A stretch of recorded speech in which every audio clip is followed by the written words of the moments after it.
Welcome back, ladies and gentlemen, with our main topic, only hours, and the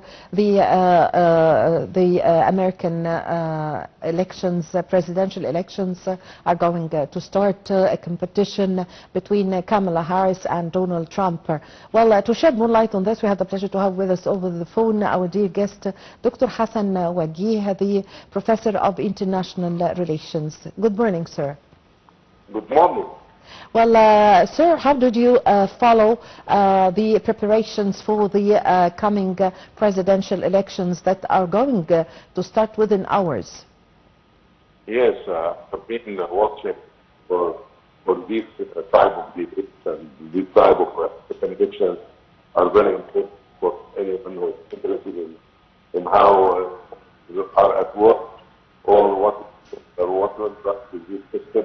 So I'm thinking it out this year, and that it has a feature which is unprecedented high level of polarization, close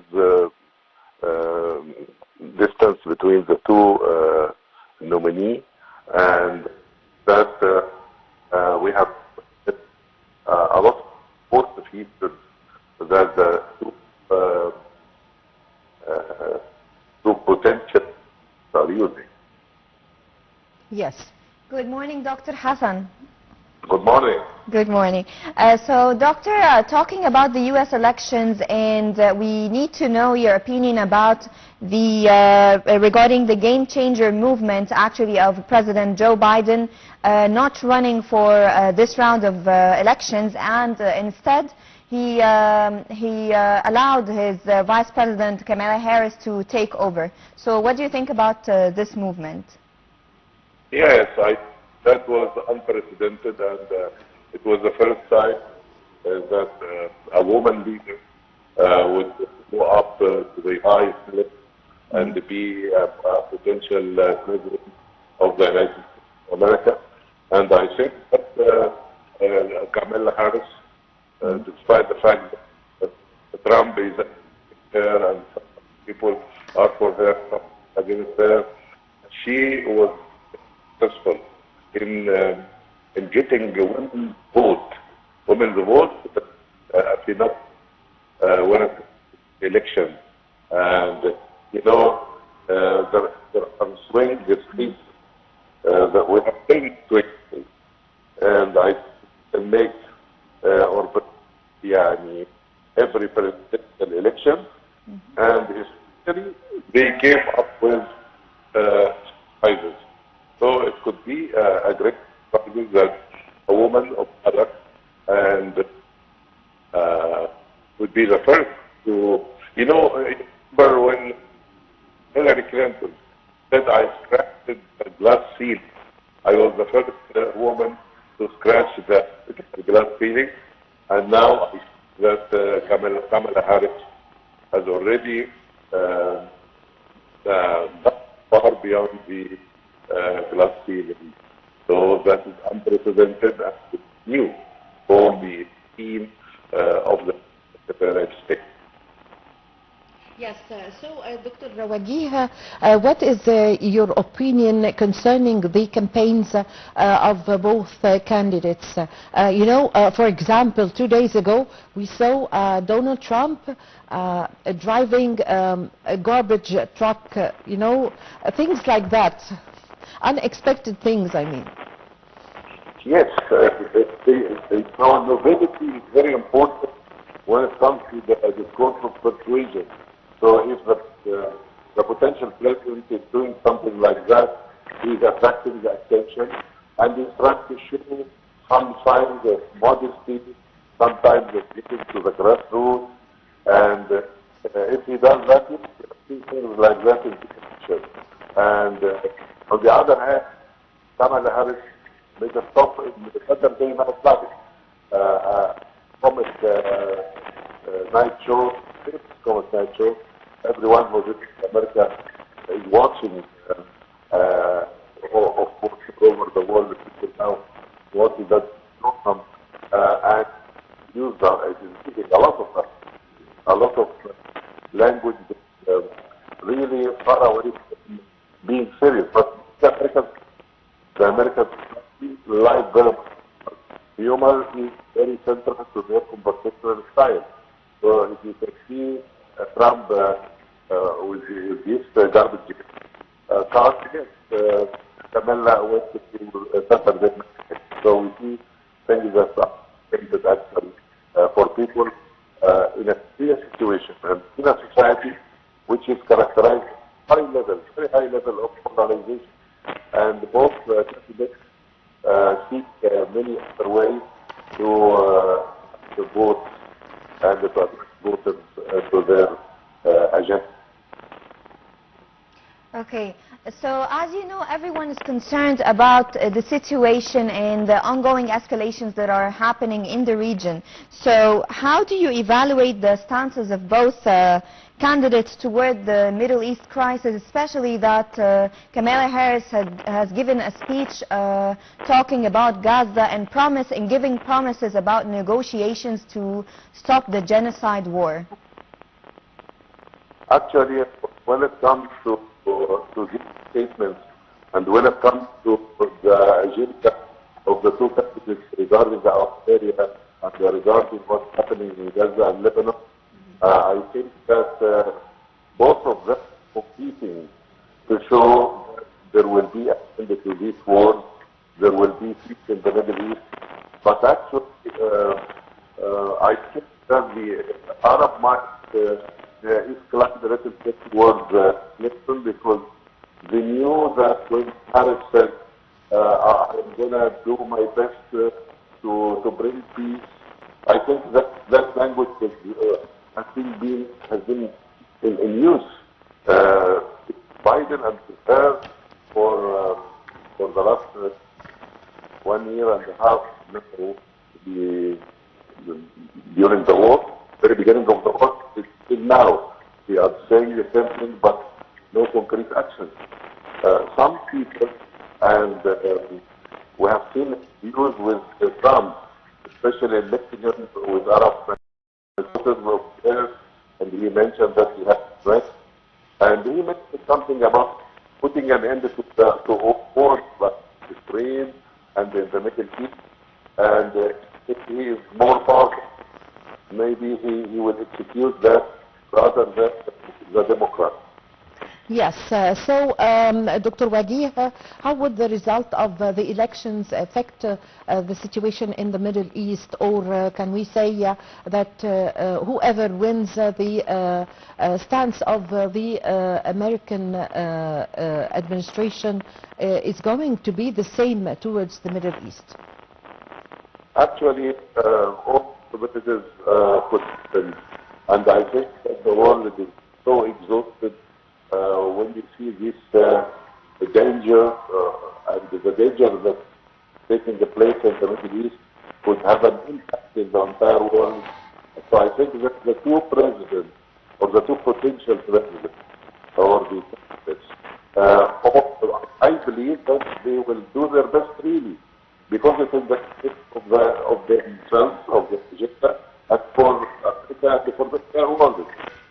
But that said, maybe Trump was not possible in getting that into action. So I hope that the two potential presidents will do much better.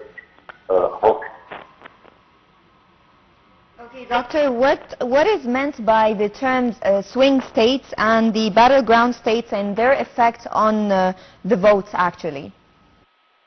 Actually, the United States is divided between states that we call it the blue states, which belongs to the Democrats, and the red states, which belongs to the historically, conventionally, to the Republicans. So, and there are still swing states, and the whole battle now is being run in these 10 states more than anything else. Arizona, North Carolina, Pennsylvania, Wisconsin, Nevada, New Hampshire.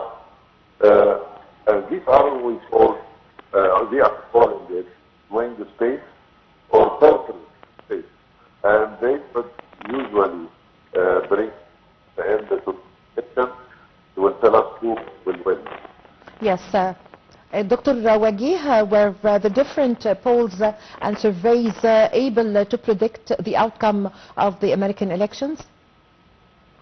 No one can predict, and that is something that is good about it. But again, we can predict that I hope that PP in this election, because we have seen and we have witnessed that we have listened to Trump saying if he didn't win, America will collapse and there will be forgery. The statements that were made by him in previous and I think that I hope that this state of America is trying to say to the world, no, we have solid and valid system and no chaos, no problem, but we can see, we don't know what will happen if Harris wins and Trump implemented what he is saying, that he will not sell silence, despite the fact that he said, starting what last time, absolutely nothing wrong. But again,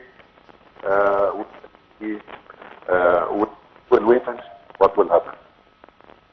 Okay, so Doctor, how do you see or what do you see the main item in the agenda of Donald Trump and the agenda of Kamala Harris as well?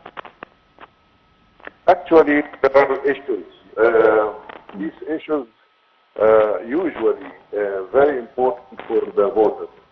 The most important thing we are competing for is economy, with all its manifestations. You know, in the American popular culture, Americans like to see the Coca-Cola apple pop with the plastic money. They want their welfare. We want good care. They have so many good commands and dictates. They like to dictate to see whom they will give their vote for.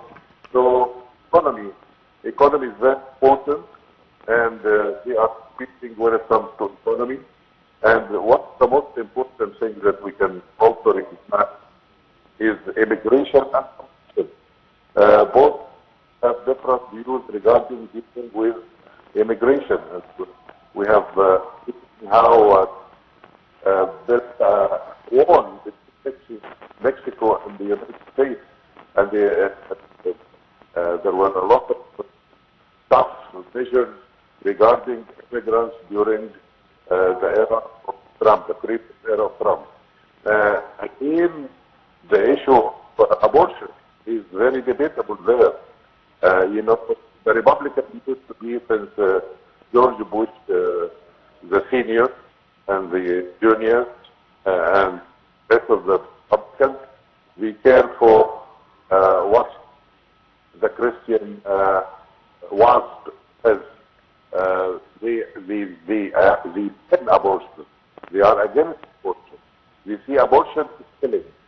But for some Democrats, they are far more liberal. To ban on abortion, Kamala Harris, the personal freedom for each one to do whatever he likes when it comes to this issue. So we have tough differences between the two candidates when it comes to these immigrants, abortion, and you can say they address themselves with the economic issues, demands of us. Yes, Dr. Wagih, also as an expert, who has more chances to win or to be the President of the United States of America?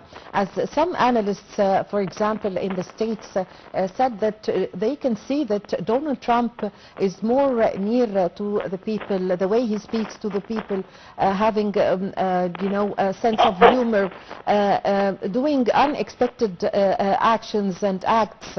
So tell us about your opinion concerning this. Who has more chances? My take is that both candidates are exerting great efforts to so close to each other to the extent that no one can have a prediction or exception of who we are with. And I think that all these activities are like wishful thinking. Some people wish that Trump would win, but we can have a surprise that black is doing it. So I think that one of the interesting things about this is that to the very last, nobody can predict for sure who is having the upper hand. But when it comes to wishful thinking, yes, there are so many people who really feel like the overwhelming majority who are seeking peace and the stability that Trump would have a much more impact to implement peace and stability in these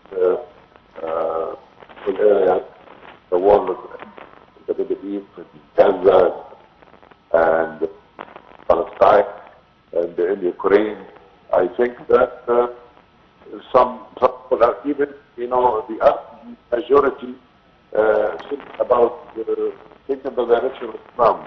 And I think that meeting in places and in states like Mexico, and when you have more Muslim Americans, when you have more Americans with some origin, they see that they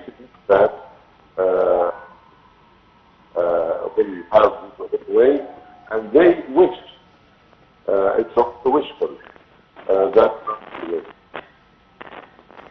Dr. Hassan Wagih, thank you for having the time to be with us to talk about the U.S. presidential elections and the scene there, with everyone concerned about the U.S. elections as it is the most powerful country, controlling a lot of things worldwide, economically and financially, and also peace and stability. Thank you for being with us. A short break and we'll be right back.